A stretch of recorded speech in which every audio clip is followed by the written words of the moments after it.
కర్రీలో ఉన్నాడు, కర్రీలో ఉన్నాడు, వాళ్ళిద్దరికే వెనకాల ఉన్నాడు. ఇంకో లైన్ బయట నుంచి ఓపెన్ అయిపోయింది మళ్ళీ, ఇంకో లైన్ ఓపెన్ అయిపోయింది మళ్ళీ. ఇంకొకటి ఆలోచన చూస్తారు, ఇంకొక ఫిఫ్త్ లో ఉన్నాడు ఋషి గారు. ఋషి వాళ్ళు వెనకాల వెళ్ళిపో, ఋషి వాళ్ళు వెనకాల వెళ్ళిపో. వస్తాడండి కంగారులేదు. ఫిఫ్త్ లో ఉన్నాడు, బయట నుంచి ఓపెన్ అవుతున్నాడు, ఇంకా లైన్ ఫామ్ అయింది ఇప్పుడు. ఋషి ఎదరన్నట్టుకో ఋషి. ఐదులో ఉన్నాడండి,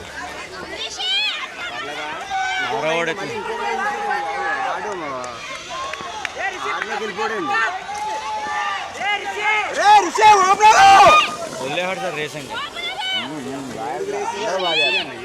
అంటే సింగిల్ లైన్ ఉంటే అలాగే ఉంటుంది సార్. ఇప్పుడు అందరూ ఒకేలా చేశారు అనుకోండి, అప్పుడు టై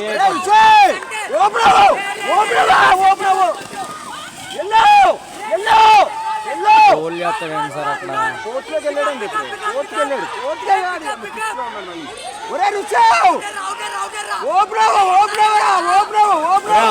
అవుటర్ రారా స్టామినా లేదు సార్ అడిగి. అలా ఇంకా డైరెక్ట్ లైన్ అలా లాక్కుపోరండి, గ్యాప్ వస్తుంది అవుతుంది కొడుతుంది. నలుగురు ఎదురు ఉన్నారు. ఋషి లాగరా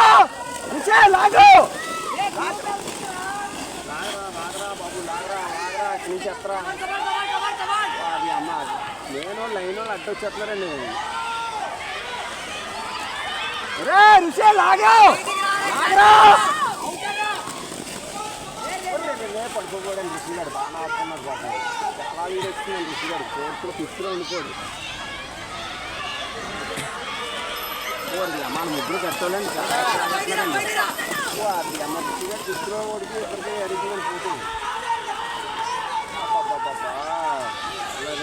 రూమ్ కేసు అక్క బ్యాగ్లోనే ఉంటాయి, నా దగ్గర ఇవ్వలేదు. ముగ్గురు కూడా వచ్చారండి, చాలా కట్టుకుంటారండి. నా ముగ్గురు ఫిఫ్త్లో ఉండిపోవడం.